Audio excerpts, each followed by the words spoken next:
It's a massive logic fail. And I mean, like I said, misogynist, blah, blah. But feminism is one of the most destructive mindsets they've installed in the entire population because feminism prevents birth rates. And I mean, you can argue about 100 different things, but you'd like to agree that if you have a population, the population needs to sustain itself, at least, right? You'd say if you have 1,000 people and you want to have a civilization of 1,000 people in 200 years from then, they need to have children. We could all agree that population is important, right? Feminism is extremely destructive to that. It's destructive because it makes the women not want to have kids, but more importantly, it makes men not want to have kids with the feminists. You can't tolerate them. They're intolerable people. They're the worst possible people. I think men build and protect society. We're certainly building it. We're failing to protect it. But women have the magic. Women have the ability to reproduce, and birth rates are falling. It's kind of interesting. You look at why the borders are open or why all these people are flooding into the nation, which is thinning the culture. We'll talk about that in a second. But I guess from a macro and a micro, you look at things differently. Like if you look at these two cups close up, you can see they're very different things. But if you look at them from space, they're just two cups. And I think the people who are in charge of the world are saying, okay, well, birth rates have been decimated. That's being done. You could argue purposefully because they want to get rid of, we talk about the white replacement. I don't think it's so much about white people. I think it's about entitled people. I think they don't like that the average Westerner now wants medical care and sick pay and holidays, and they don't want any of this. They want to get rid of all the people who have standards for themselves and their quality of life, and they want to replace them with second world and third world slaves who will just work endlessly. That's what the globalists want. So they're trying to remove, by destroying the birth rates of the native populations because they have standards for themselves, and they're trying to replace them with people who they believe will just do endless work forever. Turns out that's not the case. A lot of them don't even work at all. But from the macro, it's just person. To them, they're the same. If you're living inside of that society, you understand that's not the case. You can be a Christian from a particular area or a particular ethnicity, and your town has always been a certain way, and you have someone come in from a completely other side of the world with a completely different mindset, completely different view on society and how they should function, and your society is being degraded. But what's the answer to these things? Well, the answer to these things are women need to have children. If women won't have children, it's over.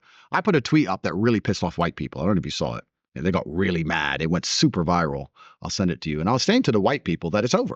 I was saying the white race and all you Christian crusaders and white people and everyone who's sitting up and talking about how important it is you need to restore the West to Christianity in this white ethno state, and Nick Fuentes and all these people. And Nick will actually agree with on a lot of things.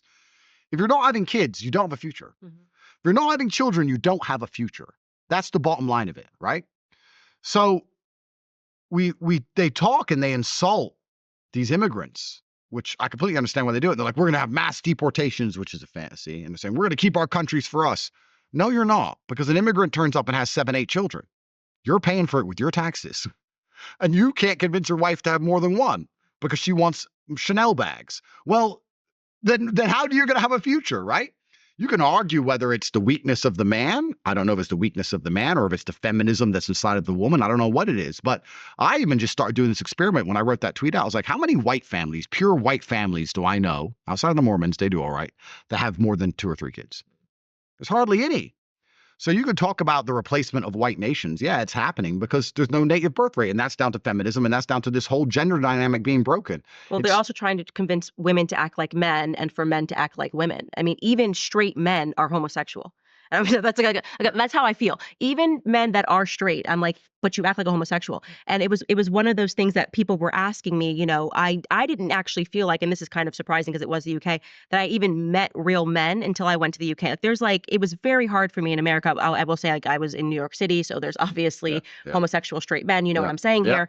And then I get to the UK and then I meet my husband and like, he hunts, he shoots, he knows how to skin an animal. And I'm like, okay, that's what I want. Like, I want a masculine man.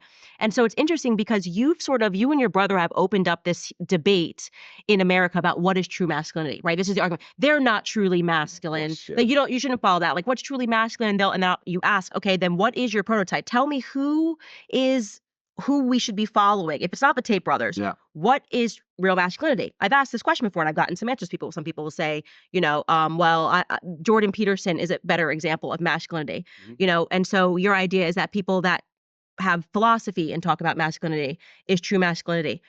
If a war came tomorrow, just asking this question, by the way, maybe the answer is yes, I don't know. do you think that like Jordan Peterson has the skills? If everything's taken away and you're in the wilderness, this is how I think. Yeah. My husband and me are surviving. Yep. We are surviving in the wilderness, Yep. and you're not, because you are now married to a straight homosexual. Yep. You know, No. who like he's straight, but he's also a homosexual. Oh, you nailed it. They're all gay. Everyone's gay. Yeah. You literally nailed it. I had this conversation with someone the other day. I was talking to some guy, and I was saying that I don't trust a female pilot. And he said, why? I said, it's not because I'm a misogynist. It's because I think men are calmer under pressure. Yes. Men are calmer under pressure. And he goes, why do you think that?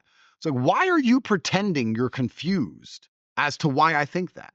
Haven't you gone through life and ever just seen a high pressure environment? Or is it just me when I've been in high pressure environments and I see women, they're not built for it. They're not supposed Unless to be. it's kids, then it's the exact flip. Yeah, well, then they're ready to Something kill. happens with the kids, yes. Yeah, and then right. suddenly, like, I'm like, George is just like, I don't know, he's crying. I can't focus. I'm like, what do you mean he's crying? Like, that's like, I can do 20 things at once with children. Yeah. And you're like, oh, biology is real. Like, we have these natural proclivities and they're real. 100%. Absolutely true. And you're right. And there's men. I find it extremely weird that you see these men who are begging for a female president. I mean, it just feels gay. It's gay. It's gay. It's very gay. I want a woman to be my boss. Like, it's just gay. It's just gay.